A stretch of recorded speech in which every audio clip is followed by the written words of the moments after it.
지난해 여름이었습니다. 서울 서의초등학교에서 교사가 사망하면서 교권 회복이 사회 이슈가 됐는데요. 교권 추락의 원인 중 하나로 지목된 것이 바로 학생 인권 조례였습니다. 최근에 논란 끝에 서울시 의회에서는요, 학생 인권 조례 폐지가 결정됐는데요. 자세한 내용 김현기 서울시의회 의장 모시고 이야기 나누어 보겠습니다. 의장님, 안녕하세요. 반갑습니다. 네, 오랜만에 오셨으니까요. 오늘도 앞에 카메라 보시고 우리 시민 여러분과 청취자분들께 인사 한 말씀 먼저 해주시겠어요? 네, 슬기로운 라디오 생활 애청자 여러분, 서울특별시의회 김현기 의장입니다. 우리 의회는 현장 속으로 시민교토라는 슬로건 아래 시민들의 삶을 보살피고 서울을 발전시키기 위한 노력을 꾸준히 하고 있습니다. 특히 지난 1월에 출연한 이후에 몇 달이 지났는데 그간 서울시의회는 2월과 4월에 임시회를 열어서 시민생활과 직결된 다양한 안건을 처리했습니다. 오늘 그러한 내용을 설명드리겠습니다. 감사합니다. 네, 어서 오세요, 의장님.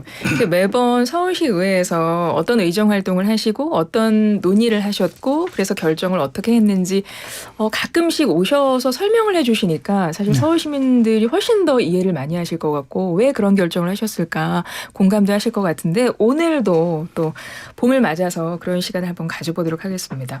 앞서 말씀을 드렸는데요. 학생 인권 조례 폐지가 결정이 됐어요. 사실 찬반 논란이 거셌던 사안이기도 한데 결국 폐지하기로 결정한 이유는 뭘까요? 그동안 학생 인권 조례는 교육 현장에서 대립과 갈등을 유발하는 굉장히 쟁점이 많은 현안이었습니다.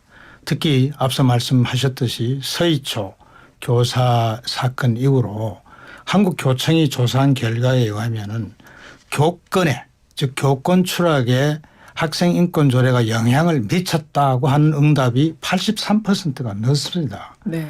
이처럼 학생 인권은 당연히 중시되고 보장되어야 하지만은 학교는 학생만 있는 것이 아닙니다. 네, 네. 교사가 있고 또 같이 참여하는 학부모들이 있습니다. 이러한 학교 3년이 함께 학교 현장에서 조화롭게 유지가 되어야 하는데 지금까지 학생 인권 조례는 학생 인권만 중시하는 그런 부작용이 있었다는 것이 일반적인 평가입니다. 그래서 서울시 의회가 학생 인권 조례 폐지를 하는 결단을 내렸고 그 이전에 서울 시민 6만 5천 명이 학생 인권 조례 폐지해달라는 주민 발언을 했습니다. 이러한 여러 가지를 종합해서 우리 의회가 지난 4월 26일 결단을 내린 것입니다. 그러시군요. 사실 학생 인권 조례 관련해서 많은 교육계라든가 학부모들, 학생 본인들도 상당히 관심이 있는 사안이기 때문에 혹시 의장님과 대화 중에 어떤 학부모님들께서 질문이 들어오거나 그러면 제가 좀 소개 좀 해드리고 질문도 대신 드려볼게요. 네, 그렇게 해주십시오. 의회 차원에서 그래서 학생 인권 조례가 폐지가 된 것이고요. 근데 이렇게 생각하시는 분들도 계실 것 같습니다. 앞으로 그러면 학생 인권은 어떻게 되는 거지? 이런 궁금증을 가지실 수도 있을 것 같아요. 그 전에요. 네. 말씀드릴 게 학생 인권 조례를 저희가 폐지라는 의결을 했습니다.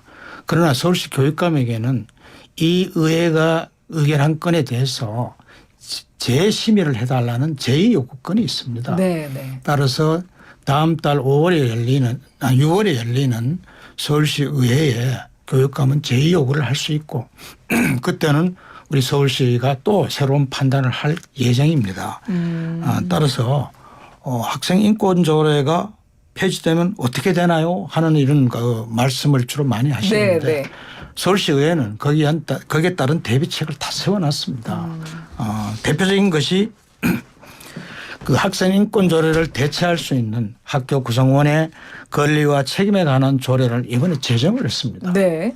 제정을 해서 학생 인권 조례가 폐지되더라도 학생 인권은 조금 더 위축이 됨이 없이 잘 보장이 되고 대신 그동안 학교 현장에서 학생 인권만 중시됐지 학생의 책임은 좀 등한시되어 왔습니다.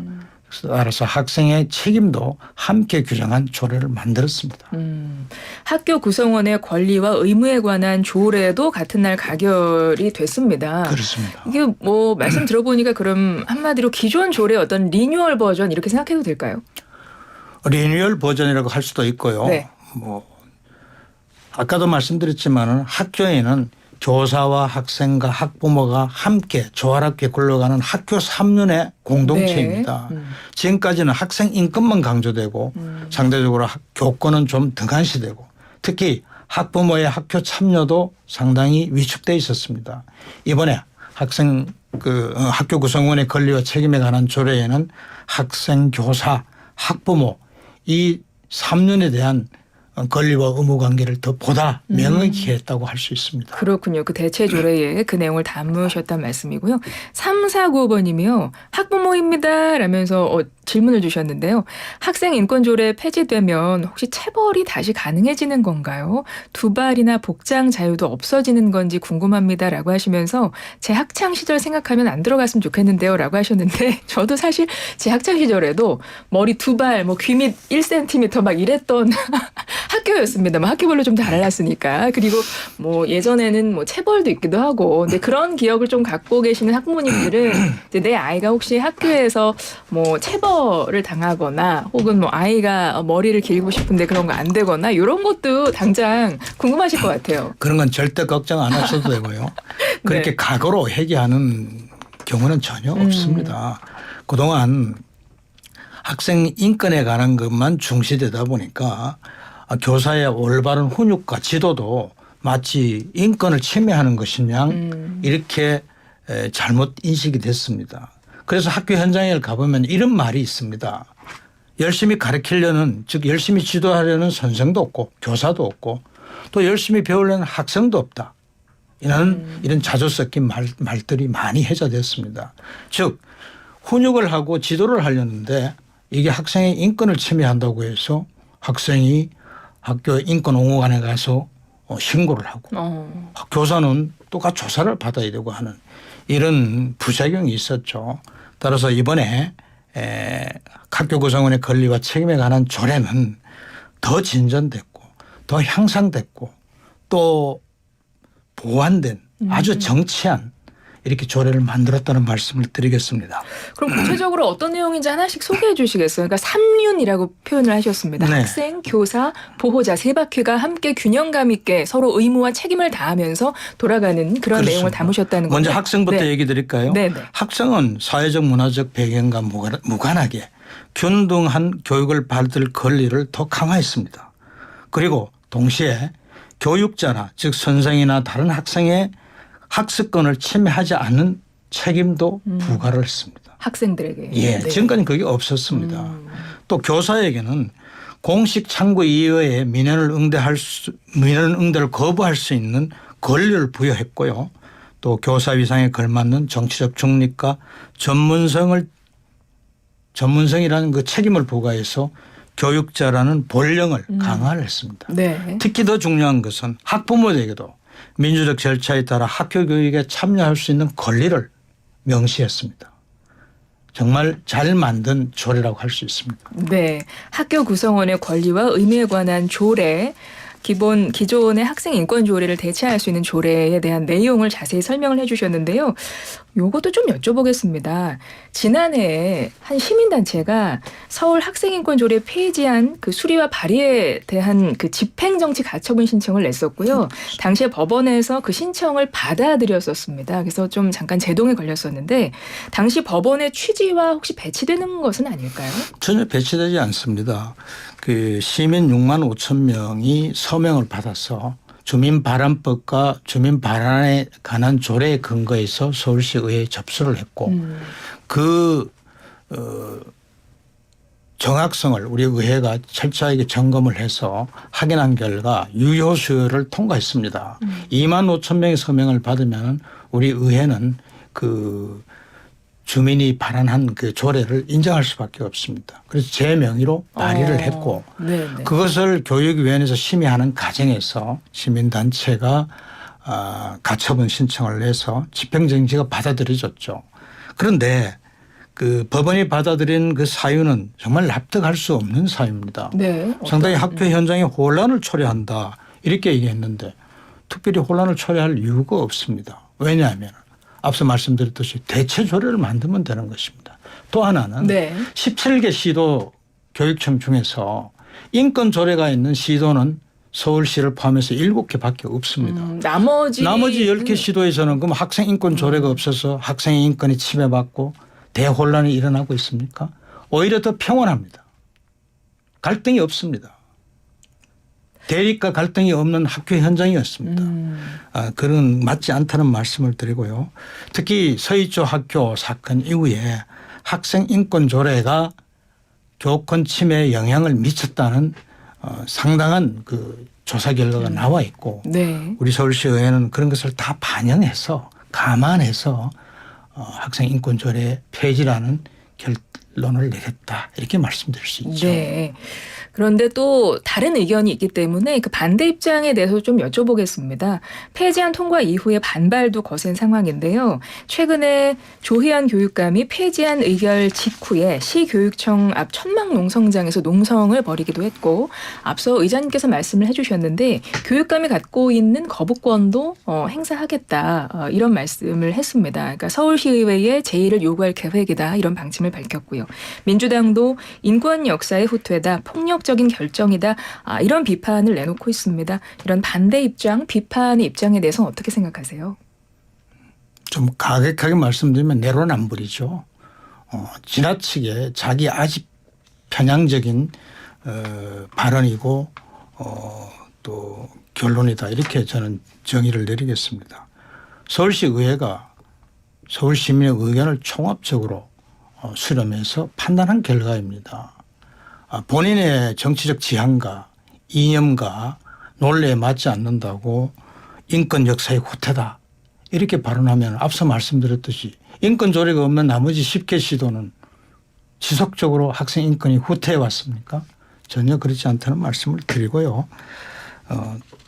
특히 이번에 새로 제정한 학교 구성원의 권리와 의무에 관한 조례는 아주 균형 있게 형평성 있게 학교 3년인 학생, 교사, 학부모를 모든 역할을 할 수 있도록 규정해 놨습니다. 이 조례를 시행하면 아무 문제가 없다는 말씀을 드리겠습니다. 0332번이며 서울시의회 회장님이라고 의회 회장님은 아니시고요. 서울시의회 의장님이시고요. 네. 반갑습니다. 이제 목소리가 귀에 익어서 더 반갑네요. 매번 긍정적인 의견을 말씀해 주셔서 서울 시민으로서 깊이 공감됩니다. 이런 사연을 함께 보내주셨어요. 자, 그럼 다른 이야기도 좀 해보겠습니다. 서울시 집행기관에서 TBS 지원조례 개정안 제출했잖아요. 이 부분 좀 여쭤볼게요. 곧 말씀드리기 전에 네네. 지금 국회는 가면 다수당이 민주당입니다. 예. 그 다수당이 민주당이 모든 법안을 통과시키면서 하는 말이 민의라고 합니다. 서울시의회 다수당은 국민의입니다. 그 통과시키는 것도 민의의 일환이고 당연히 해야 할 역할입니다. 자기 기준에 맞지 않다고 상대가 선택한 결정한 것을 민의에 역해간다. 인권의 후퇴다. 이렇게 단정적인 발언을 하는 것은 좀 삼가해야 합니다. 네. 예, 그다음에요. 앞서 학생인권조례 서울시의회에서 그 폐지안 가결에 대해서 끝으로 한 말씀 더 덧붙여 주셨고요. 네. TBS 지원조례 개정안 그 제출된 내용이 폐지 시행일을 3개월 더 연장하는 겁니다. 여기에 대해서는 어떤 입장이세요, 의장님? 잘 알다시피 저희들이 2022년 11월 15일 날 교통방송 지원에 관한 조례를 폐지 의결했습니다. 네. 그리고 시행은 2024년 1월 1일부터였습니다. 그런데 무려 1년 1개월 15일이라는 여유를 줬는데도 불구하고 우리 집행기관은 손 놓고 있었습니다. 어떻게 되겠지. 그래서 작년 연말에 정말 5개월만 연장해다오. 그러면 우리가 이 교통방송을 민영화하고 또 근무하는 직원들에 대한 근로대책도 네. 다 수립해서 처리하겠다. 이렇게 약속을 했습니다. 그래서 대승적 결단을 내려서 5개월 연장해 줬는데 느닷없이 다시 3개월을 연장해 달라고 조례 제출 기한이 지났는데도 불구하고 느닷없이 제출해 왔습니다. 근데 이번에 이런 조례가 다시 나온 것이 그러니까 TBS 석 달 정도 연장을 해달라는 건데요. 그 지원에 대해서 TBS 매각 절차가 생각보다 지연되고 있기 때문인 것 같아요. 그럼 그동안 1년 1개월 또 다시 5개월 연장해 주는데 뭘 했습니까? 학생이 방학 방학 동안 내내 놀다가 개학하려니까 방학 연장해달라는 거하고 똑같습니다. 시험 보던 학생이 마감 시간이 되니까 5분 연장해달라는 건 뭐가 다르겠습니까? 주어진 시간이 있었습니다. 충분히 노력하고 그 문제를 그 과제를 해결하기 위한 시간이 충분했습니다. 그럼에도 불구하고 집행기관은 그러한 노력을 게을리했다고 볼 수밖에 없고요. 특히 우리 서울시 의회에 조례를 제출할 수 있는 기간이 정해져 있습니다. 네. 기한이 정해져 네. 있습니다. 그러니까 임시회라든가 정기회에 개시 15일 전에 제출을 해야 됩니다. 그런데 그렇게 제출하지 않았습니다. 따라서 서울시 의회 의장인 저로서는 그 규정을 지키지 않는 조례를 해당 상임위원회에 회부할 수 없는 것입니다. 그래서 현재까지 회부가 되지 않고 있고 예. 지난 임시회가 5월 3일 날 종료가 됐죠. 그런 상황입니다. 보통 이렇게 지금 TBS 같은 경우 매각 절차가 만약 계속 지연되고 만약에 지원금도 없으면 이런 뭐 주파수 같은 게 반납되거나 그런 절차로 진행이 되나요? 그거는 좀 더 제가 논의할 문제는 아닌데요. 교통방송은 수명을 다했습니다. 시대적 소명을 다했습니다. 사명을 다했습니다. 그런데 지금까지 교통방송에 계속 시민의 혈세인 세금을 투입한다는 것은 시대 정신하고 맞지 않습니다. 목적을 달성한 조직은 다른 방향으로 목표를 전환하거나 즉 민영화하거나 아니면 역사적 뒤안길로 사라지는 것이 정상입니다. 그런데 민영화할 수 있는 기회를 1년 1개월 15일을 주고 다시 5개월을 줬는데도 불구하고 제대로 진행이 안 됐어요. 자세히 들여다보면은 그러한 노력을 게을리했다. 이렇게 볼 수밖에 없습니다. 그 TBS 내의 구성원들에 대한 이제 구제 때문에 조금 더 좀 지연을 좀 원하는 요청하는 이런 조례가 나오는 것 같은데요. 그동안 뭐 자국책도 마련하고 그런 방안이 있었겠습니다만 아마 날짜가 조금 지연이 되는 것 같은데 혹시 어떤 방안, 어떤 돌파구를 좀 준비해야 된다고 보세요, 의장님? 그거는 집행기관의 역할이고 일입니다. 우리 서울시의회가 어떻게 하라고 어느 방향을 제시하는 것은 바람직하지 않고요. 참고로 2022년도에 교통방송 지원에 관한 폐지 조례안을 발의할 때 부칙 1, 2, 3조가 있었습니다. 네. 1조는 2024년 1월 1일부터 지원을 중단한다. 2조는 부칙 2조는 만약에 교통방송이 폐지가 되는 경우에 근무하는 직원들은 본인이 희망하면 서울시 산하기관에 고용을 우선시한다. 이런 조례, 부칙 조항이 있었습니다. 네. 그런데 당시에 반대하는 측에서 뭐 노동법 위반이라든지 등등의 이유를 들어서 그 조례를 적용할 수 없도록 계속 문제를 제기했습니다. 따라서 통과할 때 부칙 2조는 삭제하고 통과를 했죠. 그런 점이 있었다는 말씀을 드리고요. 저는 서울시가 아직도 5월 한 달 남았습니다. 네, 5월 말까지. 예, 노력하면은 얼마든지 해법을 찾을 수 있고 그에 따른 직원들의 고용 문제도 얼마든지 해결할 수 있다. 그렇게 예견하고 있습니다. 그럼 최근에 TBS 설립 폐지에 대한 조례 개정안, 그러니까 3개월 정도 유예해 달라는 그 시행일 그런 조례안이 이제 의장님께 보고가 된 상황인데, 그럼 의회 입장에서는 5월 말로 그냥 종료 그 입장은 쭉 유지하시는 거라고 생각을 해야 될까요? 당연하죠. 5월에는 임시 계획이 없습니다. 알겠습니다. 의장님 저희가 이제 2분 정도 남았는데요. 이것도 여쭤봐야죠. 그간의 의장님 서울시 의회의 어떤 성과도 좀 말씀을 짧게라도 여쭤봐야 될 것 같습니다. 신년 기자간담회에서 지방의회 수장으로선 최초로 저출생 극복 모델 제안하셨는데요. 이후에 뭐 어떤 변화, 성과들이 있었나요? 큰 성과가 있었죠. 네. 지난 총선 과정에서 집권당의 대표가 소득 기준을 폐지하겠다. 이렇게 공약을 했습니다. 공론화가 된 것이죠. 네. 그리고 서울시도 예를 들어 난임 시술비 지원, 지금까지는 소득 기준, 거주기간, 연령별 차등 요건이 있었습니다. 이거 폐지했습니다. 또 그 서울형 아이 돌봄비도 현행 소득 제한이 있었는데 하반기부터 폐지할 계획으로 있습니다. 특히 서울시의회는 지난 5월 3일 날 저출생 극복을 위한 공공주택 특별법 개정 촉구 건의안을 정부로 보냈습니다. 이처럼 서울시의회는 나름의 역할을 다 하고 있고요. 아이를 낳으면 되지. 아이를 낳는데 소득 기준을 둬서 소득이 적은 사람은 지원을 해주고 소득이 많은 사람은 지원을 안 해주는 이것은 너무 안이한 생각이다 이렇게 생각을 합니다. 왜냐하면은 남녀가 둘이 결혼을 하면은요 중위소득을 훨씬 초과합니다. 그렇죠. 직업을 가졌을 경우. 네. 그런데 그분들이 지원도 못 받는데 출산을 하겠습니까? 따라서 이제는 발등에 떨어진 이 저출생 문제를 그런 소득 기준으로 제한하는 것은 시대착오적이고 역행이다. 이렇게 생각을 하고 있습니다.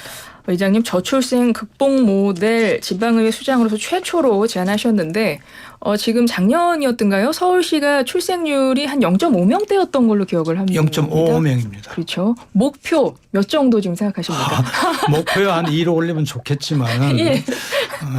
아주 힘든 과제고요. 네. 어쨌든 저출생이 가장 심각한 곳이 서울시인데 네, 그렇습니다. 그런데 그 냄비 속의 개구리처럼 서울이 가장 안해를 했다는 것을 지적하기 위해서 네. 제가 지방의회 최초로 저출생 극복을 위한 서울형 모델을 제안한 것입니다. 알겠습니다. 의장님 끝으로 한 30초 남았습니다. 우리 시민분들께 한 말씀 부탁드릴게요. 시민 여러분, 서울시의회는 시민 여러분들이 낸 혈세, 즉 세금을 어떻게 집행기관이 잘 쓰는지 이것을 견제하고 감시하는 역할이 가장 큰 중요한 역할입니다. 앞으로도 변함없이 서울시의회는 시민의 대표기관으로서 여러분의 혈세가 제대로 올바른 곳에 제때에 사용될 수 있도록 최선을 다하겠습니다.